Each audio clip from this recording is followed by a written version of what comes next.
if you violate the California state whistleblower protection provisions, you have to pay a fine of $10,000 as a company, which is probably like a 5-second burn for most companies these days. Not a terrible deterrent. Right? I think SB 53, for example, has the 1 million fine for violations of the main body of SB 53, but the whistleblower protections are part of the labor code again, so they don't really fall under that. That would be something we'd really want to see, I think. And then there is, I think, really importantly, so you have, what does the actual program look like? How strong are your protections? What channels can you go through? What can you report on, which is extremely important, but then also the case handling itself. So we ran a survey with insiders, and I think the most unanimous question that we asked was how strong is your trust in government to understand and act well on concerns that are brought to you, and that was extremely low. I of course don't want to, I'm not quite sure what the English term is, but speak this into existence either, right?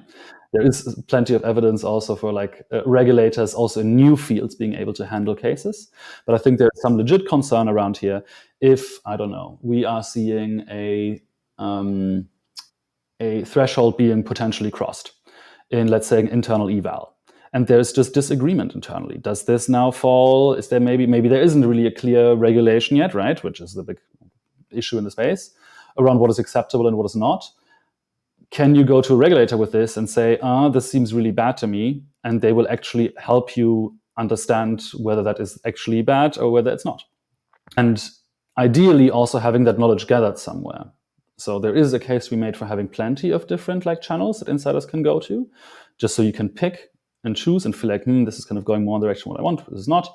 But ideally, of course, you want to collect cases also in one place where then a picture starts to form. Are we seeing maybe emergent risks across a bunch of different companies where the individual risk maybe wouldn't raise too many concerns, but a regulator side, if you see, okay, wow, there's 4, 5, 6 maybe different companies, people from one company raising this sort of concern, we should really be concerned.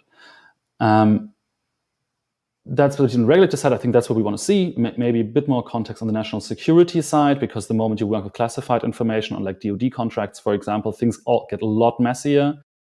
Here we want to see something similar, especially with strong congressional oversight on national security relevant cases, and that is not looking good at all at the moment.